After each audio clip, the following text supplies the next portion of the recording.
If you're anything like me, you love to learn and grow always. So what better way to learn and grow than to read some insights about manifestations and how to create a better life, hey? The effortless way. The principle of least action governs everything in physics, from the path of a planet to the path of a pulse of light. Least action is the minimum of energy multiplied by the minimum of time. Therefore, in moving from your present state to the state desired, you must use the minimum of energy and take the shortest possible time. Your journey from one state of consciousness to another is a psychological one. So, to make the journey, you must employ the psychological equivalent of least action. The psychological equivalent is mere assumption. The day you fully realize the power of assumption, you discover that it works in complete conformity with this principle. It works by means of attention minus effort. Because creation is finished, what you desire already exists. It is excluded from view because you can see only the contents of your own consciousness. It is the function of an assumption to call back the excluded view and restore full vision. It is not the world, but your assumptions that change. Assumption brings the invisible into sight. It is nothing more nor less than seeing with the eye of God, i.e. imagination. For the Lord seeth, not as man seeth. For man looketh on the outward appearance, but the Lord looketh on the heart. 1 Samuel 16:7. The heart is the primary organ of sense, hence the first cause of experience.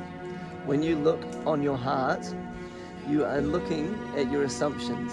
Assumptions determine your experience. Watch your assumptions with due diligence, for out of it are the issues of life. Assumptions have the power of objective realization. Every event in this visible world is a result of an assumption or idea in the unseen world.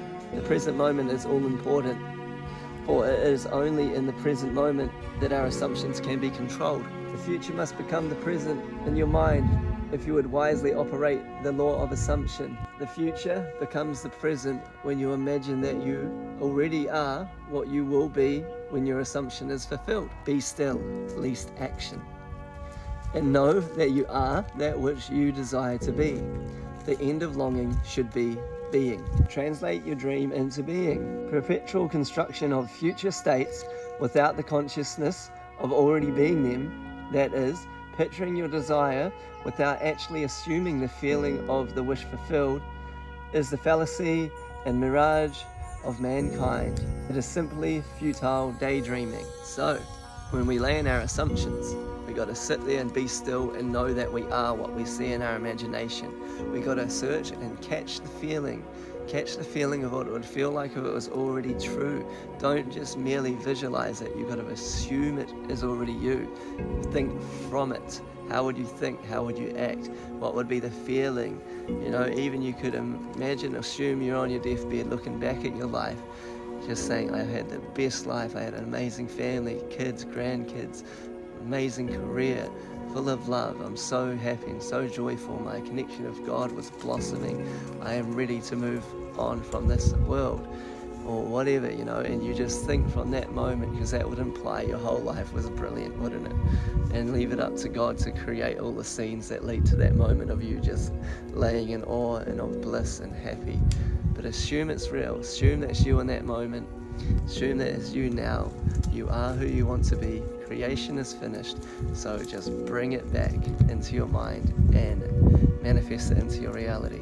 Like and follow for more videos. Book a one-on-one with me if you'd like. And I love you.